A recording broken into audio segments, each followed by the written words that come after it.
Hello दोस्तों, कैसे हो आप सब। তো আমি অঙ্কিত চলে এসেছি নতুন একটা ভ্লগ নিয়ে, বন্দে ভারত নিয়ে। তোমাদের অনেকে রিকোয়েস্ট ছিল, আমার মেসেজে, আমার ইনবক্সে রিকোয়েস্ট করেছিলে যে দাদা তুমি পুরী ঘুরতে গেছিলে, তো বন্দে ভারতটা এবং বন্দে ভারত ট্রেনের ইন্টেরিয়ার ডেকোরেশন ভিতরটা একটু আমাদেরকে একটুখানি দেখাবে। তো আমার সেই রিকোয়েস্টটা আমি পূরণ করার জন্যই আমি চলে এসেছি। তো দেখো, ফার্স্ট অফ অল এটা ছিল আমার কটকের ফার্স্ট আমি যখন একবার গেছিলাম, আমি বেসিক্যালি পরীক্ষা দিতে গেছিলাম কটকে, যখন আমি দাঁড়িয়েছিলাম কটক স্টেশনে, তখন বন্দে ভারতটা সবে এসেছিল। তো আমি দাঁড়িয়ে থেকে আমি তো ভীষণ উৎসুক, ভীষণ ইন্টারেস্টেড ছিলাম যে বন্দে ভারত কখন আসবে, আমি ফটো তুলবো, আমি ভিডিও তুলবো। বেসিক্যালি জানোই, এই দেখো এইবার বন্দে ভারত চলে এসছে। তো এবার তার ভিডিও করতে করতে আমি এসব লজ্জা শরম আগে পেতাম, তো এসব ভিডিও করতে করতে এবার আমি চলে গেলাম বন্দে ভারত দেখতে। তো এবার বন্দে ভারতের ফ্রন্ট সাইডটাও আমি ভিডিও করে নিলাম। এইবার দেখো, এটা আমার পুরী থেকে ফেরার সময় যেটা আমার ছিল, এটা পুরী স্টেশন। এই সময়টা আমি ফিরছি, তো বন্দে ভারত আমাদের জন্য ওয়েট করছে। আমি সেই সময় ভিডিও করছিলাম। তো যখন পুরী থেকে বাড়ি ফিরছি, তখন ব্যাপক এনজয় করেছি, এবং বন্দে ভারত নিয়ে তো আমি তো ব্যাপক এক্সাইটেড ছিলাম যখন বন্দে ভারত আমি দেখেছি। তো লাইফে আমি দুবারই বন্দে ভারত দেখলাম, এর আগে কখনো আমি বন্দে ভারত দেখিনি। বন্দে ভারত দেখার জন্য আমি খুবই, আমার একটা স্বপ্ন ছিল, এবং বলতে পারো আমার একটা খুব স্বপ্ন পূরণ হয়েছে আমার বন্দে ভারত নিয়ে। তো বন্দে ভারত, যার একটা নাম, অন্য একটা নাম হচ্ছে ট্রেন 18। তো এবার বন্দে ভারতের সামনে আমি গেলাম। এটা তখন আমার বোর্ডিং হচ্ছে, আমি বোর্ড করছি ট্রেনের মধ্যে।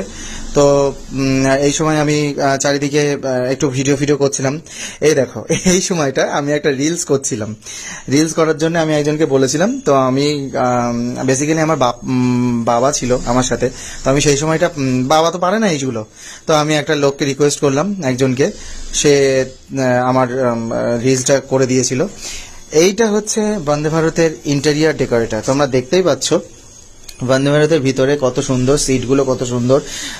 এটা হচ্ছে বন্দে ভারতের আমার ছিল, ব্রেকফাস্ট ছিল না, হ্যাঁ সরি, মিল ছিল। এটা ছিল আমার দুপুরের খাবার মিল। আর ইন্টেরিয়ারটা খুবই সুন্দর।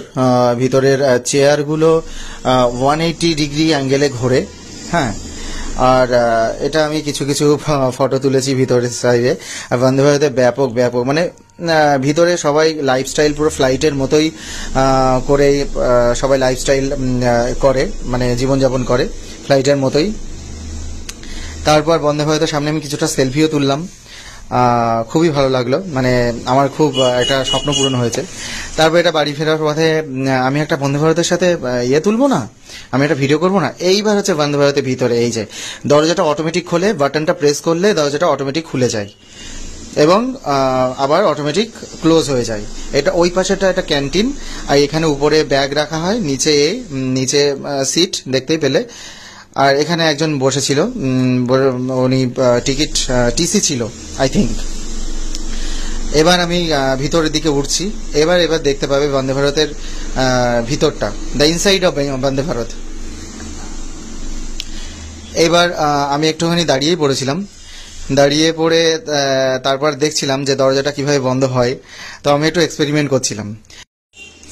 এবার দেখো বন্দে ভারতের আর একটা ভিতরে ইনসাইডটা, এটা হবে যখন আমি ঢুকলাম, ওই যে ওখানে স্ক্রিন না, স্ক্রিনের ওখানে ট্রেনের ওই স্পিড লেখা দেখিয়ে দেয়, তারপর ডেস্টিনেশন লেখা দেখিয়ে দেয়। দারুণ, তোমার কোনো অসুবিধাই হবে না। ট্রেনটা কত স্পিডে চলছে, এটা ভীষণ ইন্টারেস্টিং, আমার খুব লাগছিল। 160-তে